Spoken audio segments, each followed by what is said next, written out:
Et tout de suite, nous accueillons Delphine Bivona qui est avec nous. Bonjour. Bonjour Brigitte.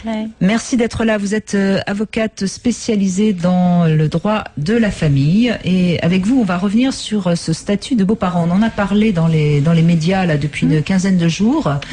Pour l'instant, donc la loi n'est pas encore vraiment votée, mais vous semblez dire, Delphine Bivona, que de toute façon, il existe déjà quelque chose. Hein. Oui. Alors, je pense qu'il est important et fondamental de reconnaître la place familiale de beaux-parents. C'est en cela que la loi et l'intervention de la loi est fondamentale, parce qu'aujourd'hui, il n'est pas nommément désigné dans le Code civil. On parle de tiers.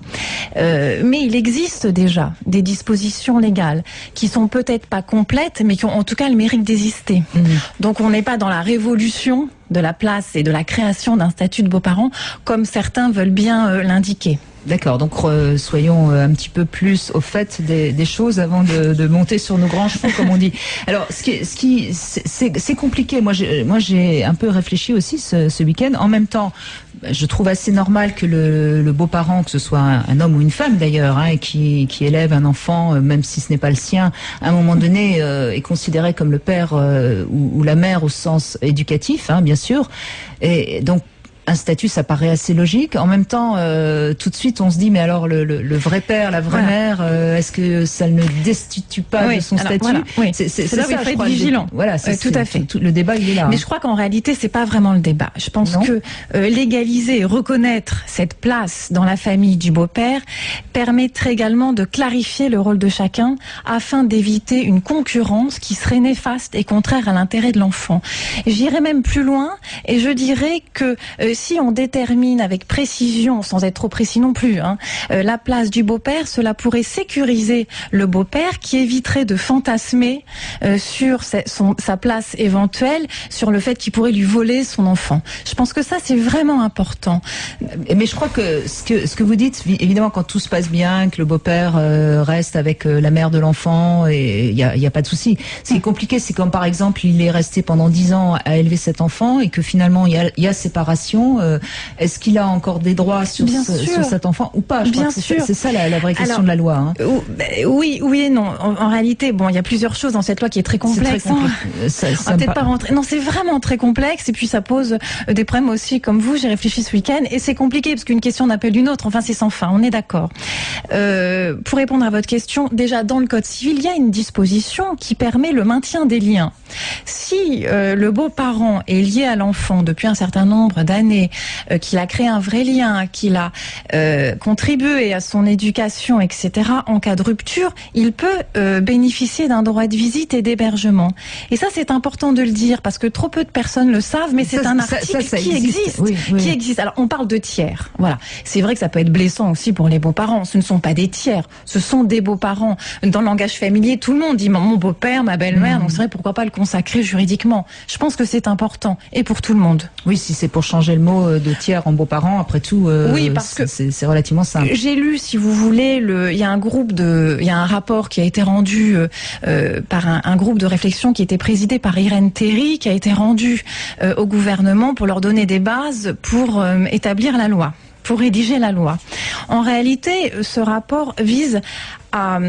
Moi, j'ai l'impression, si vous voulez, à harmoniser les pratiques déjà existantes. C'est-à-dire que le beau-père, dans les faits, a des droits, donc en cas de séparation, donc ça c'est acquis, mais également au quotidien. Il peut gérer, participer à la gestion quotidienne de la vie de famille.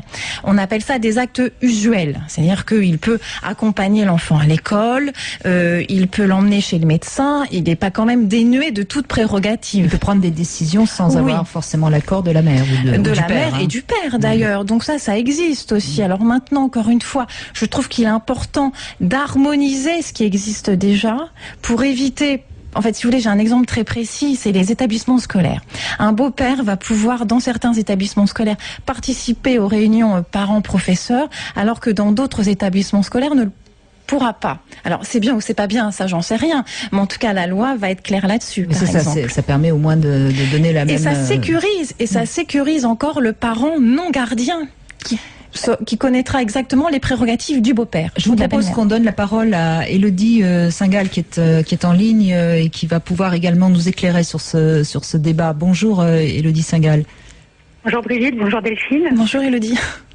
Alors, vous êtes psychothérapeute spécialisée dans les problématiques liées aux séparations, divorces et à la recomposition familiale. Vous êtes auteur de Ma famille recomposée, donc aux éditions Tournez la page. Vous connaissez bien le sujet. Et quel est votre point de vue sur la question, Élodie Singal ?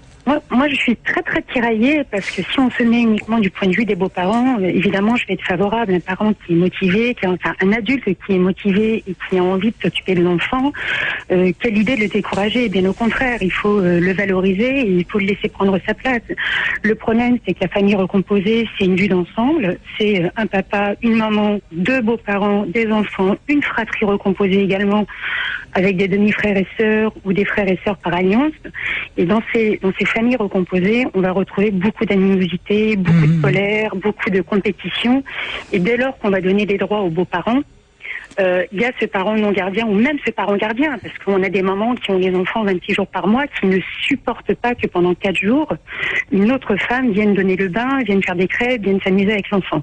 Donc moi, ça me fait un petit peu peur parce que j'ai l'impression qu'on va un petit peu entériner, renforcer les conflits déjà existants dans les séparations, divorces et dans les familles recomposées. Vous voulez dire que, d'accord, vous voulez dire que cette loi qui donnerait donc un statut aux beaux-parents va en quelque sorte donner l'impression que le beau-parent a plus de pouvoir et créer encore plus de rivalité entre.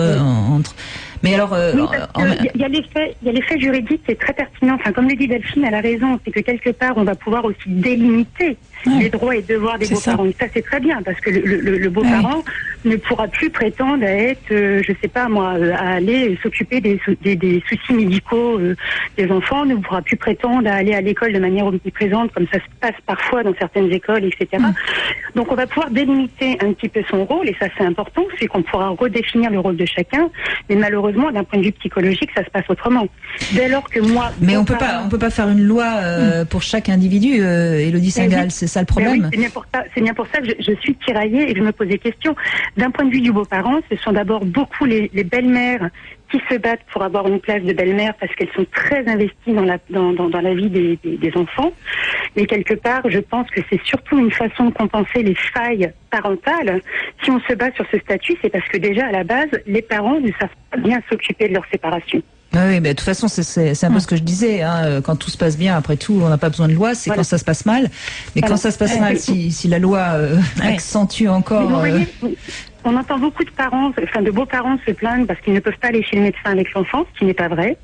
Mais en revanche, si le papa et les mamans ont chacun mis l'enfant sur leur carte vitale, il suffit de confier la carte vitale à ma compagne ou à mon compagnon, qui n'est pas le parent, qui est le beau-parent, et avec la carte vitale, il pourra payer. Mais prenons un exemple extrême, Élodie Singal et Delphine Bivona. Imaginons donc un beau-père qui a élevé un enfant pendant 12 ans. Le gamin, il a 12 ans, il a rencontré la mère quand elle avait l'enfant qui avait juste 1 an. Bon, et la mère décède. Le père s'est jamais occupé de l'enfant. Qui finalement... Le beau-père. Qui va se retrouver avec la garde de l'enfant? Le juge aux affaires familiales, excuse-moi Élodie, je réponds. Le juge aux affaires familiales peut confier l'enfant aux beaux-parents. Mais ça, actuellement, c'est indiqué dans le code. C'est l'article, j'ai très précise, 373-3 du code civil. Donc, ça existe. Alors après, on rentre pas dans les avocate, tout va bien. Vous avez vu, j'ai mon code civil quasiment près de moi. Oui. Oui, donc on n'a pas besoin en effet d'une loi. Si déjà un cas aussi extrême est reconnu par la loi. Mais je pense qu'un encadrement est nécessaire et évite les débordements. Voilà, ça c'est fondamental parce que je pense qu'aujourd'hui les actes accomplis par le beau-parent peuvent être différents, par exemple d'un établissement scolaire à un autre. Harmoniser, c'est encadrer, c'est sécuriser et c'est éviter des débordements. Moi, je pense que c'est important. Et puis, pourquoi pas reconnaître un statut existant, j'ai envie de vous dire, c'est pas... Mais c'est encadré, et j'ai lu le rapport, enfin j'ai survolé le rapport qui a été rédigé par le groupe de réflexion. Ils veulent pas renforcer les droits du beau-parent. Ça, je crois que c'est très important de rassurer les parents non gardiens. C'est pas un renforcement, c'est un encadrement. Il est absolument hors de question, par exemple, que le beau-parent bénéficie de l'autorité parentale. C'est hors de propos. D'accord. Élodie Singal, vous voulez rajouter quelque chose ? Non, je crois que Delphine a elle a bien résumé. Bon. Merci en tout cas d'avoir pris un peu de temps pour intervenir sur ce sujet, pour éclairer un peu les auditeurs, parce que c'est vrai qu'au finalement, on n'a pas très bien compris ces derniers temps dans les médias de quoi il était question. Merci beaucoup, Élodie Singal. Je rappelle que vous êtes l'auteur de Ma famille recomposée aux éditions Tournez la page. On a bien sûr évidemment beaucoup d'auditeurs qui ont envie de réagir parce qu'ils se sentent concernés. Et on va commencer par Gaël qui est avec nous. Bonjour Gaël. Bonjour mesdames. Vous avez 38 ans et vous êtes donc beau-père de 2 filles. De 2 filles exactement. Donc depuis l'âge de 3 ans et 4 ans et demi, dont la deuxième qui n'a jamais vécu avec son papa. Et voilà, c'est vrai qu'aujourd'hui, en écoutant votre débat, moi j'ai quand même appris des choses. Parce que vous voyez, j'étais persuadé que si ma femme venait à décéder, les filles partaient directement avec leur père. C'est rassurant. Ça vous rassure, j'imagine, Gaël? Complètement. Ça me rassure moi et elle quelque part, parce que être délocalisée, sortir du cocon familial pour aller dans un autre cocon qu'elle ne maîtrise pas, en plus serait la double peine, elle serait séparée de leur sœur. J'insiste sur le mot sœur et non demi-sœur, parce que j'ai entendu le mot demi-sœur et c'est un mot que je ne supporte pas. Ah oui, parce que vous avez eu depuis aussi un enfant. Un enfant ensemble, effectivement. Ah oui, mais en même temps, ce sont des demi-sœurs. Excusez-moi, Gaël. Je comprends que vous le supportiez pas, mais c'est pourtant. Mais c'est le vocabulaire et c'est ce qu'on essaye de leur inculquer aussi, quoi. Oui, mais vous avez raison aussi, parce que demi-sœur, ça voudrait dire qu'elle est qu'à moitié sœur. C'est vrai qu'il y a quelque chose dans le mot. Autant je trouve que l'appellation beau-père ou belle-mère est jolie, que demi-sœur, ça me fait froid dans le dos, honnêtement. C'est parce qu'après, faut pouvoir éduquer les enfants, leur expliquer que demi, c'est juste l'appellation, mais qu'il faut pas l'aimer qu'à moitié. Mais c'est pour ça que j'aime bien la distinction que fait Pierre Lassus entre le géniteur et le père. Et pour Pierre Lassus, le père, c'est celui qui éduque, qui élève. Le géniteur, c'est celui qui a mis la petite graine, comme on dit. C'est ce qu'on m'a souvent dit. C'est marrant parce qu'en plus, si vous voulez, les filles sont issues d'un métissage. C'était à la base un mariage franco-africain. Et si vous voulez, il m'est arrivé d'amener les filles se faire tresser les cheveux. Et on me disait justement, non, c'est vous le papa. Un proverbe africain dit, le papa, c'est celui qui élève les enfants. On me l'a souvent rappelé, dans ce milieu-là. Donc c'est marrant que vous le disiez, quoi. Oui, je pense que je pense que pour vos filles aussi, quelque part, elles vous appellent papa? Il y en a une des deux, oui. Laquelle?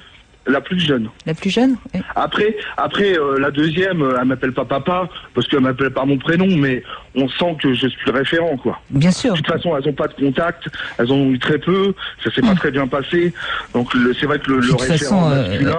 oui, mais en même temps, elle a envie de ne pas vous appeler papa, parce que quelque part, dans son imaginaire, c'est important et vous le respectez bien, et tout va bien. Ah oui, au contraire, tout à fait. De toute façon, j'ai toujours dit que c'était pas une question d'appellation, c'était surtout une question de sentiment, quoi. Bon, voilà, donc aujourd'hui, on vous a apporté une bonne nouvelle, alors, Gaël. Honnêtement, vous m'avez rassuré. Et on s'est toujours posé la question, parce que nous, on avait fait ce qu'il fallait, sur le plan de vue du notaire. C'est-à-dire que moi, si ma femme décède, à demain, je deviens le tuteur légal en termes de leurs finances. Ça, on n'avait pu actionner là-dessus, mais c'est le seul levier sur lequel on a pu actionner pour se protéger. Non, mais vous avez des droits, monsieur. Vous pouvez dormir tranquille. Après, la mise en œuvre est toujours un peu périlleuse, mais vous avez des droits, et je pense que la loi à intervenir va vous les renforcer, va les clarifier, les préciser, les clarifier. Oui, je crois que c'est en ça que j'avais envie de faire ce débat, parce que finalement, Delphine Bivona, on voit bien que même des personnes concernées comme Gaël ne sont pas au courant de... Non, mais je crois qu'il y a une espèce, c'est marrant, pas de désinformation, mais avec le débat actuel qui est tourné vers le statut du beau-parent, c'est vrai que j'ai lu, comme vous, les articles de presse, et j'ai pas lu quand même ce qui existait, parce qu'il y a des droits, il y a des prérogatives. Voilà. Alors, on les renforce, on les clarifie, on les précise, c'est important, on les uniformise aussi, mais elles existent, elles ont le mérite d'exister. Voilà, Gaël. Merci en tout cas. Vous m'avez rassuré, mesdames. Merci en tout cas d'avoir témoigné, Gaël. On se retrouve dans un instant avec Frédéric également qui a envie de réagir à notre débat, et on lui donnera la parole dans un instant. À tout de suite. RMC, Brigitte Lahaye, l'amour et vous. Et nous allons du côté d'RMC.fr, Delphine Bivona, avec ce mail de Alain qui réagit. Voilà, moi je suis père de 2 enfants. Je n'ai pas eu la garde de mes enfants parce que je devais beaucoup partir à l'étranger à l'époque. Aujourd'hui, mes enfants sont bientôt majeurs et ils sont en effet élevés également par un beau-père. Je voudrais savoir si je peux être sûre que ce serait quand même moi qui m'occuperais de mes enfants s'il y avait le moindre souci, ce que je ne souhaite pas évidemment avec leur mère. Oui, si vous n'êtes pas un père défaillant, c'est vous le papa. Ça, c'est important de le dire. Dans l'exemple précédent, l'auditeur Gaël, c'est ça, s'est occupé, élève en réalité ses enfants. Apparemment, est un papa de substitution. Enfin, après, d'après ce qu'il nous dit, le papa se désintéresse. Donc là, en effet, on entérine une situation et le juge d'affaires familiales confierait les enfants, et encore sous certaines réserves. Il faut pas non plus, mais enfin bon, pourrait les confier à leur beau-père. Vous, si vous occupez de vos enfants, monsieur, en cas de décès de la maman, c'est vous le papa. Mais a priori, ce qui inquiète Alain, c'est qu'il est beaucoup parti à l'étranger, etc. Et donc, mais apparemment, on lui a pas. Alors, je sais pas, on lui a pas confié la garde parce qu'il était souvent en déplacement. J'en sais pas plus parce que je n'ai que le mail. Ouais, c'est ça. Donc, si par exemple, il s'est jamais vraiment occupé de ses enfants, est-ce que ça dépend parce que peut-être qu'il s'en est occupé une fois tous les 15 jours, qu'il les prenait quand même en vacances. Le mail est un peu flou, mais. Oui, normalement, de toute manière, il pourra s'exprimer devant le juge, on l'entendra et on a bien conscience que c'est lui le père. Mais à vous écouter, on a l'impression quand même, Delphine Bivona, qu'il serait utile de garder quelques preuves du fait qu'on s'occupe de ses enfants de temps en temps, souvent, parce que le juge finalement il va juger en fonction de ce qu'il a sous les yeux. Oui, de ce qui existe bien sûr, mais alors non, attendez, normalement, là j'ai pas compris tellement les termes de son mail et apparemment il va pas confier la garde parce que il voyageait souvent. Voyager souvent, ça veut pas dire qu'on ne s'intéresse pas et qu'on s'occupe pas de ses enfants. Voilà. RLC, La Haye, l'amour et vous, Brigitte La Haye. Et nous continuons notre duo dos à dos sur le statut de beaux-parents. Faut-il faire une loi qui donnerait un statut aux beaux-parents? Voilà. Il y a des réactions très très négatives aussi qui nous arrivent, Delphine Bivona, par mail. J'ai Laurence qui me dit mais un statut de beaux-parents, quelle horreur. On va devoir couper l'enfant en 4 quand chacun des deux parents se sépareront à nouveau. Soyons raisonnables, soyons raisonnables. Le juge veille au grain. Il est hors de question quel est l'intérêt de l'enfant soit sacrifié sur l'autel du beau-parent. Le beau-parent bénéficiera d'un droit de visite et d'hébergement si le juge estime que l'enfant souffrirait plus d'une rupture. Soyons raisonnables, l'enfant ne va pas avoir un agent d'administre comme j'ai pu le lire chez certains détracteurs pour gérer ces différents droits de visite et d'hébergement. Oui, mais je crois que la peur de Laurence, elle se comprend parce qu'au fond, si on donne un droit aux beaux-parents, il y a un droit au père, un droit à la mère, le droit aux beaux-parents, le droit à la belle-mère, et on peut se dire, ça va faire, au lieu que 2 personnes se déchirent, ça fait 4 personnes qui se déchirent.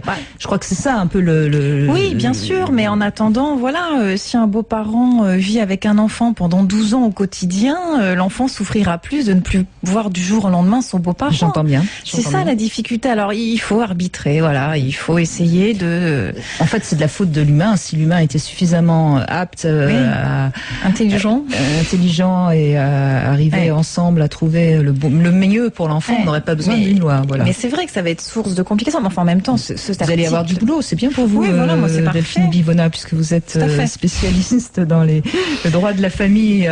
Alors, je vous propose de donner la parole à Frédéric. On a beaucoup d'appels. Je crois que Delphine, peut-être on aura quand même besoin de vous durant toute la semaine, parce que je pense qu'on va avoir beaucoup de réactions. Bonjour Frédéric. Bonjour Brigitte, bonjour Delphine. Allez-y, on vous écoute Frédéric. Oui, tout d'abord, merci pour tous ces débats que vous proposez, tous ces sujets que vous proposez. Ça fait bien longtemps que ça aurait dû être mis en place sur les médias, et heureusement que vous êtes là. Simplement, moi, je me demande encore pourquoi encore une loi pour légiférer sur le droit du beau-parent. Moi, j'étais père divorcé et j'étais beau-parent, beau-père. J'ai jamais eu besoin de la loi pour être beau-père. Aujourd'hui, j'ai des enfants j'ai été beau-père plusieurs fois parce que l'histoire avec la maman, ça n'a pas duré. Avec les femmes, ça n'a pas duré. Mais ces enfants, j'ai toujours contact avec eux. Aujourd'hui, j'ai une grande fille que j'ai élevée, une belle fille que j'ai élevée pendant un laps de temps où elle a passé son bac parce que j'étais exigeant avec elle au niveau de ses études, etc. Elle se marie très prochainement et elle m'a demandé de l'accompagner devant le maire. Oui, mais je comprends. C'est une symbolique extrêmement forte, et malgré qu'il y ait le papa à côté, moi ça me gêne pour le papa, mais je lui ai je lui ai demandé de réfléchir, parce que ça a été aussi la place du papa. Alors c'est vous qui allez rentrer avec elle dans l'église, c'est ça. Hein, mais elle a fait son choix. Là, elle est adulte, elle a fait son choix, donc on n'a pas besoin de la loi pour quelqu'un qui est adulte. Mais je pense qu'il y a, dans votre cas, ça me fait penser aussi à un autre problème à soulever, Delphine Bivona. Il y a aussi toutes ces questions d'héritage, j'imagine, qui sont en jeu dans cette proposition de loi. Oui, j'ai oublié d'en parler, excusez-moi, tout à l'heure. Non, je vous en prie. En effet, il va y avoir une uniformisation des droits de succession. C'est-à-dire qu'aujourd'hui, il n'est pas normal que lorsqu'un beau-parent veut faire un legs à son beau-fils, ou en tout cas à son belle-fille, soit taxé à 60%. Donc ça, la loi va prévoir d'uniformiser les droits de succession. Parce que c'est vrai que c'est limite discriminatoire, d'ailleurs. Oui, mais en même temps, l'enfant qui est 100%, il peut aussi trouver que c'est pas bien. Enfin, vous voyez, on n'en sort pas. Mais je vous dis, une question n'appelle une autre. Maintenant, c'est vrai que le beau-parent est libre quand même de faire ce qu'il veut de son argent, et s'il veut le léguer à un enfant qu'il a élevé, qu'il considère comme son enfant, c'est ça. Ce sera. Oui. Oui, Frédéric, je vous en prie. Vous avez toujours. Je ne supportais pas en tant que père qu'on vienne me dire qu'il y avait le beau-père qui prenait ses droits. Moi, j'ai toujours dit à l'autre homme présent auprès de ma fille, écoute, rends sa mère heureuse, ma fille sera heureuse, il n'y a pas de problème. Toi, tu es là aujourd'hui, demain, tu n'es plus là, pour elle, ça ne change rien à sa vie. Malgré, maintenant, tu as des liens si tu la rends heureuse, ma fille, parce que sa mère est heureuse, il n'y a pas de souci. Tu peux vivre des moments avec elle quand vous êtes ensemble, il n'y a pas de problème. Mais par contre, moi, je suis son père, parce qu'on a essayé aussi, moi, en tant que père, de m'effacer complètement. J'ai eu le combat aussi de devoir me battre pour voir ma fille. Enfin, donc, moi, je connais les deux parties. Oui, bien sûr. Les deux côtés. Et justement, Frédéric, je vais poser la question qu'il faut pas poser, la question qui fâche. Est-ce qu'au fond, les beaux-pères s'entendent mieux avec les pères que les belles-mères avec les mères, Delphine Bivona? Est-ce que c'est plus simple? Bah oui. Oui. Ben oui. Alors oui, après, elle veut pas rentrer. Oui, bien sûr que la mère a toujours une peur viscérale de la concurrence de la belle-mère. Mais en même temps, vu les derniers chiffres là publiés par l'INSEE qui indiquent qu'il y a 79% des enfants qui vivent avec leur mère. Donc la menace de la belle-mère plane, mais enfin est pas non plus hyper présente et importante, puisque c'est pas elle qui vit au quotidien avec votre enfant. Voilà. Merci Frédéric. Pour conclure, on va donner la parole à François qui est là également. Bonjour François. Oui, bonjour. Bonjour. Allez-y, vous êtes à l'antenne. Je crois que vous êtes. Bonjour à vous. Et donc moi ma question c'était donc par rapport donc j'entendais que le beau-père pouvait éventuellement avoir une garde des enfants quand la mère décède. Et je voulais savoir si comment je pouvais être ne pas récupérer la garde de mes enfants en fait, étant donné qu'ils ont leur cocon familial entre guillemets et plus chez leur mère. D'accord. Vous êtes donc séparés. Vos enfants sont plus chez leur mère, avec un beau-père, et vous êtes inquiet au cas où justement votre ex venait à décéder, et vous aimeriez reprendre la garde totale de vos enfants. Voilà. Delphine Bivona, dans ce cas-là, ça serait quoi? Mais, monsieur, vous êtes un papa, apparemment un papa présent, donc il n'y a pas de raison qu'on confie vos enfants à leur beau-père. Moi, en fait, ce qui me faisait soulever cette question, c'est qu'ils ont également une demi-sœur. Oui, mais c'est pas une raison suffisante pour vous couper de vos enfants en cas de décès. Ah oui, d'accord. Donc il y aura. Alors après, il faudra démontrer au juge si jamais le beau-père en veut la garde. Mais en même temps, excusez-moi, je fais exprès de mettre les pieds dans le plat. Hein. Si vos enfants, François, ça fait 10 ans qu'ils sont élevés par un beau-père et que vous les avez qu'une fois tous les 3 mois, les enfants, ils sont peut-être plus proches de leur beau-père. Enfin, moi, encore une fois, j'essaye de me mettre à la place des enfants. Oui, bien sûr, mais moi en fait je les ai tous les 15 jours et la moitié des vacances. Oui, c'est un papa, vous êtes un papa présent. Oui, bien sûr. Bien sûr, non, vous êtes le papa, donc il faut quand même rassurer les auditeurs là-dessus. Il y a une disposition qui permet au juge de confier les enfants aux beaux-parents en cas de décès du parent gardien. Mais enfin, si le père est là, c'est au père que les enfants sont confiés. Il n'y a pas de difficulté, il n'y a pas de débat là-dessus. D'ailleurs, on peut l'imaginer, si François avait pu, il aurait peut-être voulu avoir la garde plus souvent encore. Bien sûr, vous avez raison de le souligner. Merci François de votre témoignage. Bon, ben voilà, on a essayé un petit peu d'éclaircir ce débat. On y reviendra tout au long de la semaine si vous le voulez.